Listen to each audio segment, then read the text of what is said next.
Bom dia, meus irmãos, bom dia.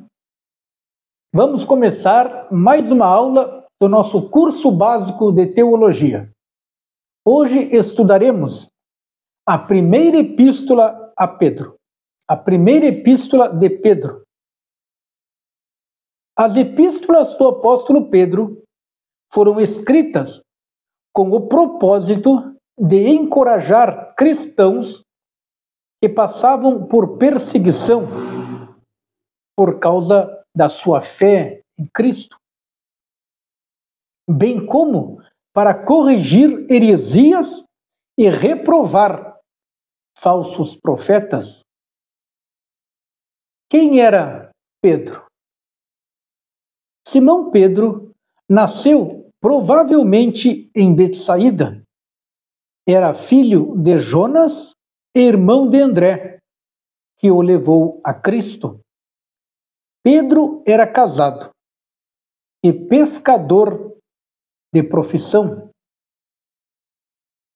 Provavelmente conheceu Jesus quando o mestre usou o seu barco para pregar a multidões. E daí em diante começou a segui-lo. Pedro, o discípulo. Pedro foi chamado por Jesus para fazer parte do colégio apostólico. Como discípulo, recebeu outro nome em aramaico, Quefas, em nossa língua, Cefas. Aparece no Novo Testamento na forma grega Petros. Pedro era um dos 3 discípulos que integravam o círculo íntimo dos discípulos de Jesus. Indo para Cesárea de Filipo, Jesus fez a pergunta sobre quem seria ele. Pedro respondeu: Tu és o Cristo. A transfiguração de Cristo causou indelegável impressão no apóstolo.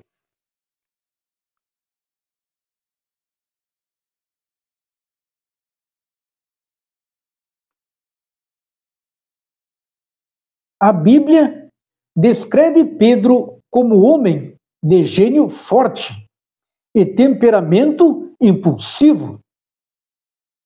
Era homem de rompantes incontroláveis, capaz de manifestar as situações mais contraditórias.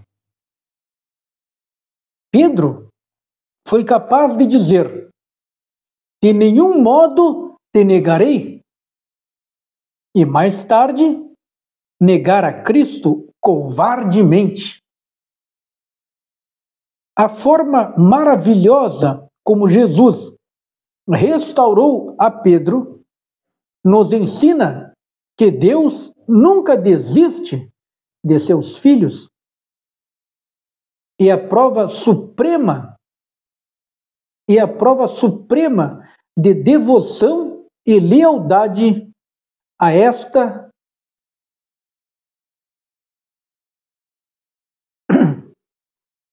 e a prova suprema de devoção e lealdade a esta pergunta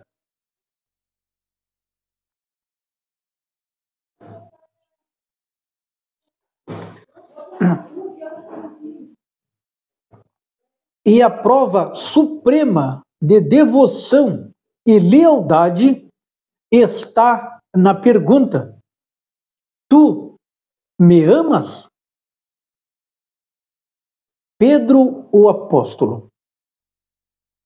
Antes do Pentecostes, Pedro foi o líder mais expressivo da igreja primitiva. Porém, a partir do Concílio de Jerusalém, a chefia da igreja recaiu sobre os ombros de Tiago. O ministério de Pedro como pregador foi marcante Em Samaria, primeiro campo missionário da igreja, Pedro exerceu liderança marcante. Pedro foi o primeiro dos apóstolos a ser associado à obra missionária entre os gentios. No Concílio de Jerusalém, Pedro deu parecer favorável à inclusão dos gentios na Igreja de Cristo. Após o martírio de Estevão, as informações sobre o ministério de Pedro são escassas. Tiago, sem dúvida, passou a exercer a liderança sobre a igreja de Jerusalém. E Pedro, preso em Jerusalém, foi libertado miraculosamente. Sabemos que esteve em Antioquia. Talvez tenha estado por pouco tempo em Coríntio. Parece que viajava acompanhado da esposa. Será que nas minhas viagens eu não tenho o direito de levar comigo uma esposa cristã, como fazem os outros apóstolos e os irmãos do Senhor Jesus, e também Pedro? Sobre isso, diz Clemente de Alexandria, no ano 190. A esposa de Pedro estava sempre ao seu lado. A esposa de Pedro estava sempre ao lado dele. Foi presa pelos soldados de Nero e sofreu o martírio em Roma, provavelmente no ano 64 ou 65. Pedro, o mártir. Algumas tradições antigas atestam a presença de Pedro em Roma e confirmam que o apóstolo teria escrito sua carta nesta cidade. Com a irrupção da perseguição orquestrada por Nero, a semelhança de Paulo, Pedro foi martirizado segundo a tradição, crucificado de cabeça para baixo, por não se achar digno de morrer como o Senhor Jesus.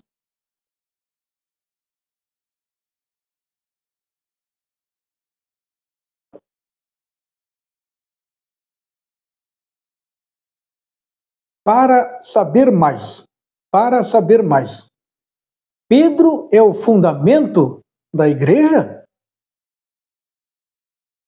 A Igreja Católica, para sustentar a heresia da sucessão apostólica, baseia-se numa débil interpretação de Mateus 16, 18 e 19, defendendo que o bispo de Roma, o Papa, é o chefe da igreja na terra, que Pedro se constitui no chefe dos apóstolos, pois recebera as chaves do reino de Deus. Porém, Jesus é a pedra fundamental, como o próprio Pedro testifica. Segundo o mesmo Pedro, todos os crentes são pedras vivas. Quando Pedro tentou dissuadir Jesus de sua missão, ele foi chamado não de pedra angular, mas de pedra de tropeço. Primeira Epístola de Pedro. O apóstolo Pedro tem sido chamado o apóstolo da esperança como João é chamado o apóstolo do amor e Paulo o apóstolo da fé. A esperança permeia toda a epístola. Autoria da epístola. O autor se identifica como Pedro, apóstolo de Jesus Cristo. O autor descreve-se como testemunha dos sofrimentos de Cristo. E podem ser encontrados vários ecos do ensino de Jesus nesta epístola. Pensamentos paralelos e termos entre 1 Pedro e os sermões de Atos. Externamente, nenhuma contestação séria à autoria de Pedro foi feita. Mestres antigos, como Irineu de León, Clemente de Alexandria e Tertuliano, a citavam como Epístola de Pedro. Até a época de Eusébio de Cesário, não houve questionamento à sua autenticidade. Local e data da escrita. Local da escrita. 1 Pedro 5,13 diz que Pedro estava na Babilônia quando escreveu a epístola. Vários lugares têm sido sugeridos, entre eles um posto militar no Egito, a própria cidade da Babilônia e Roma. A tradição aponta a última alternativa. Sabe-se que Marcos, o auxiliar de Pedro, quando ele escreveu esta carta, estava em Roma. Estava com Paulo na capital do Império. Estudiosos ainda destacam que Roma, na exegese bíblica, é identificada como Babilônia.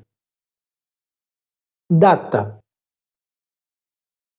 Aceitando-se a hipótese de que Pedro estava em Roma, esta carta deve ter sido escrita entre 60 e 68 depois de Cristo. Destinatários. Possivelmente, os leitores desta epístola viviam distantes das rotas comerciais. Não temos informações de como o Evangelho alcançou essa região. É provável que existisse uma colônia judaica. Entretanto, os gentios predominavam. As referências que Pedro faz à idolatria e às paixões malignas vividas no tempo da ignorância indicam um modo de viver gentil e não judaico. A afirmação de que antes não eram povo não podia ser feita a judeus, embora os termos forasteiros fossem usados preferencialmente a judeus distantes da terra natal. Aqui é possível que Pedro o tenha aplicado à igreja, pois o apóstolo via os crentes como peregrinos na terra, separados dos povos para servir ao Deus vivo. Teologia da 1 Pedro e síntese do conteúdo.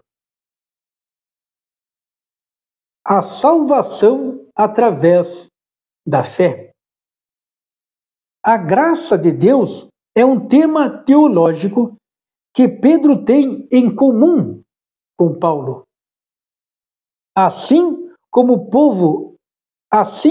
o novo nascimento, ele tem em comum com João. Pedro habilmente desenvolve a salvação baseada na esperança da ressurreição de Cristo,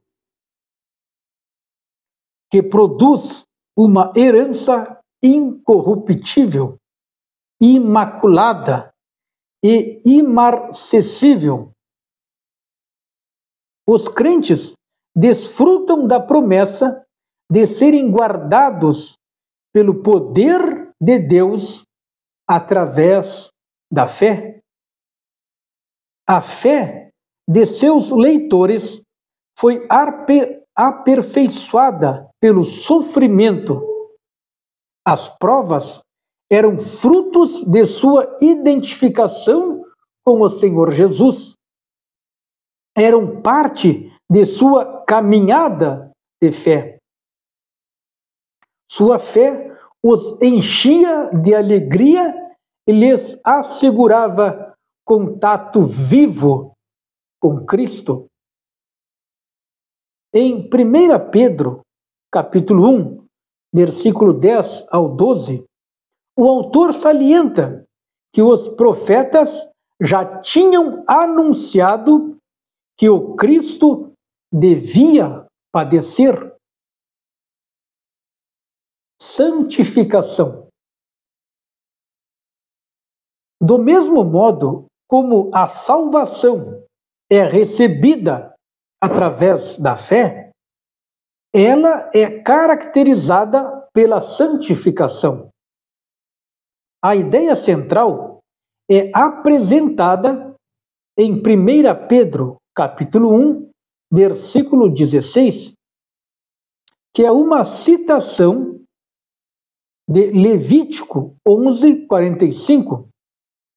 No texto de Levítico, a motivação do povo de Israel para a santidade era que aquele que os havia resgatado da escravidão do Egito era um Deus santo. Pedro usa este mesmo argumento para identificar os crentes como parte do Israel de Deus. O Senhor, que os havia redimido da escravidão do pecado, é um Deus santo. Então, deveriam, como seu Deus, serem santos em toda maneira de viver. A igreja, como povo de Deus, deve, por causa disso, ser santa. Os leitores entendiam redenção como o pagamento da libertação de um escravo. O pagamento que libertou os crentes desse mundo foi o precioso sangue de Cristo. Pedro, a seguir, exorta a externarem a santidade através do verdadeiro amor fraternal. O novo nascimento se expressa por meio do amor. Santidade e maturidade. São enfatizadas as dimensões práticas da vida cristã. Santidade é muito mais que teoria, ou mesmo doutrina, é vida. Em 1 Pedro, capítulo 2, versículo 11 e 12, o apóstolo enumera os motivos pelos quais é imperioso que o crente viva sobre a disciplina da palavra de Deus. Os crentes são peregrinos e forasteiros nesse mundo. Não são parte dele. E santidade e obediência exercem uma admirável influência sobre os incrédulos. Isso envolve uma cidadania exemplar. A obediência dos escravos para com seus senhores. Essa sujeição é baseada no exemplo de Cristo. As esposas deviam ganhar seus esposos incrédulos para Cristo, através da submissão e do respeito. Os maridos, de igual modo, deviam viver a vida doméstica com discernimento, tratando sua esposa como herdeira da graça divina. Pedro conclui essa sessão exortando os líderes a serem perdoadores e terem compaixão, não tratarem seus acusadores como eram por eles tratados, mas com a mesma paciência com que Deus amorosamente nos trata.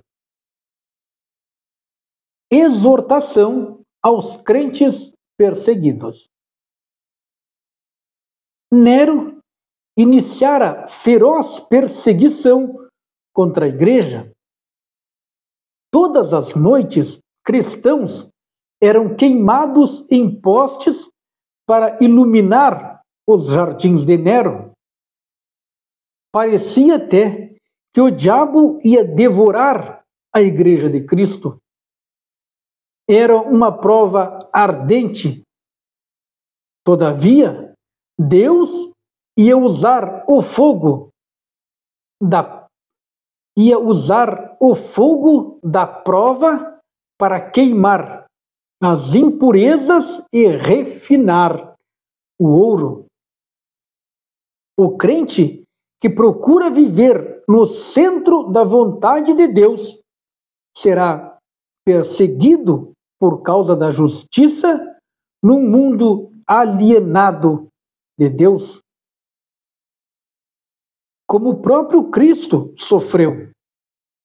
O propósito da disciplina cristã é tornar a pessoa capaz de discernir e executar a vontade de Deus e ter o poder e a percepção para rejeitar os desejos carnais dos homens.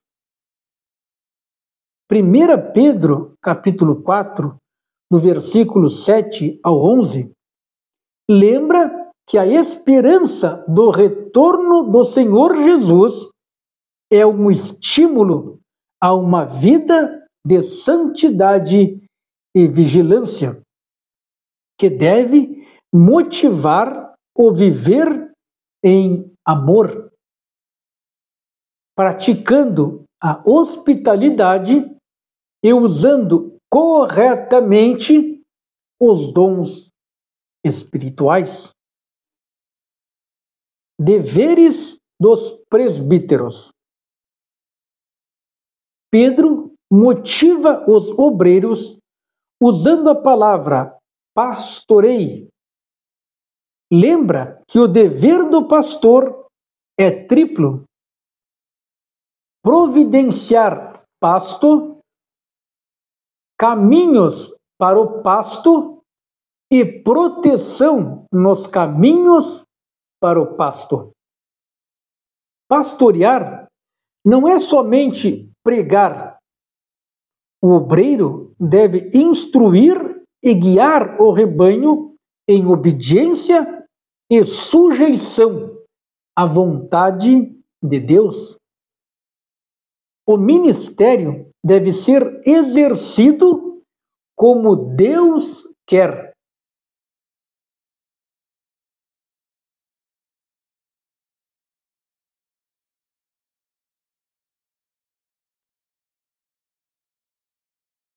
Voluntário.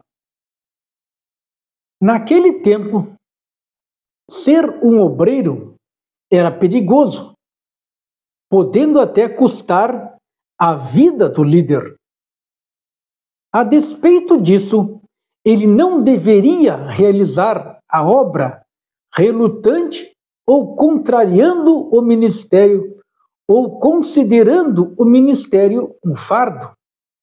Ao contrário, devia cumpri-lo com alegria. John Hus, quando levado para a fogueira, disse: "De bom grado vou confirmar com o meu sangue a verdade sobre a qual tenho escrito e pregado." Desinteressado do lucro. O obreiro não deve realizar o trabalho como um mercenário, mas sempre sem visar o que poderia ganhar com ele.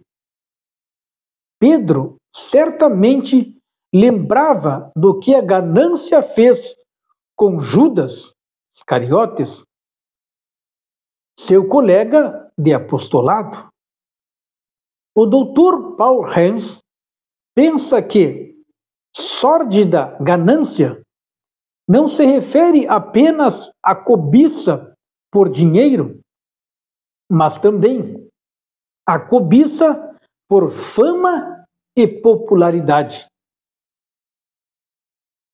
Não ditador. O líder não deve nunca ser tirano. Nenhuma outra atitude pode ser menos adequada para um servo do Filho de Deus que se humilhou a si mesmo. Exemplo digno do rebanho.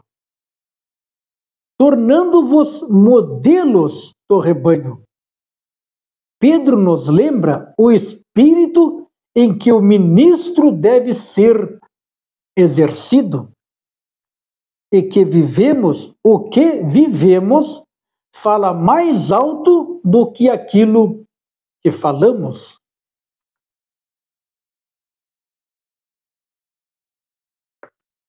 Revestido de humildade.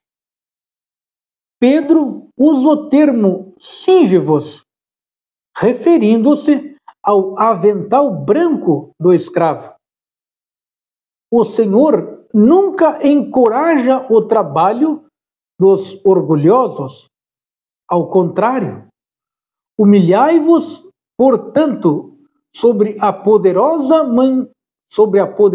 mão de Deus, para que Ele, no tempo oportuno, vos exalte.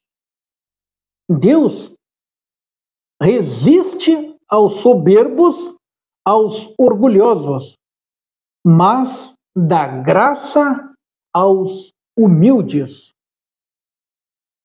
Muito bem, terminamos a leitura. Agora vamos aos exercícios de fixação. Marque V para verdadeiro e F para falso. Primeiro, Simão Pedro nasceu provavelmente em Betsaída. A primeira, marque V, verdadeira.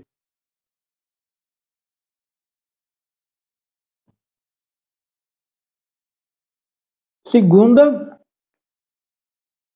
Pedro deu parecer desfavorável à inclusão dos gentios na Igreja de Cristo. A segunda, marque F, é falsa, tá? Ao contrário, Pedro ele foi favorável à inclusão dos gentios na Igreja de Cristo. A questão 3 diz: a Bíblia descreve Pedro como homem de gênio forte e temperamento impulsivo? A questão 3, marque V, é verdadeira. Questão 4. Na época da epístola, cristãos eram queimados em postes para iluminar os jardins de Herodes Antipas? 4, marque F, é falsa, tá? Realmente, os cristãos eram queimados em postes, mas era para iluminar os jardins de Nero. Questão 5. A primeira epístola de Pedro não aborda a conduta do obreiro? A questão 5 é falsa, tá?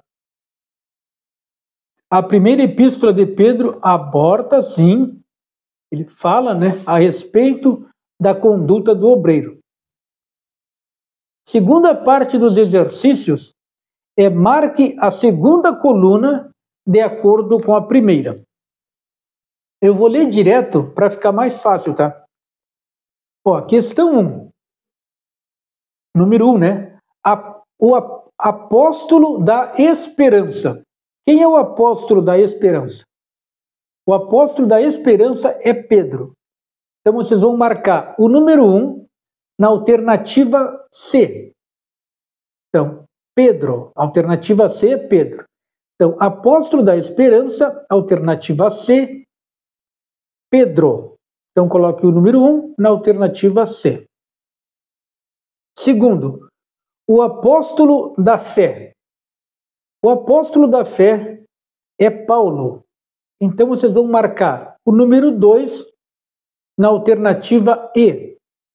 Então, coloque o número 2 na alternativa E, Paulo. Apóstolo do amor. O apóstolo do amor é João. Então, vamos colocar o número 3 na alternativa D. A alternativa D é João. Então, apóstolo do amor é João. Questão 4. Passou a exercer a liderança da igreja de Jerusalém. Quem foi esse? Foi Tiago. Tá? Então, marque o número 4 na alternativa B, que é o Tiago. Então, coloque o 4 na alternativa B, Tiago. Passou a exercer a liderança da igreja de Jerusalém, Tiago. Número 5, levou Pedro a Cristo.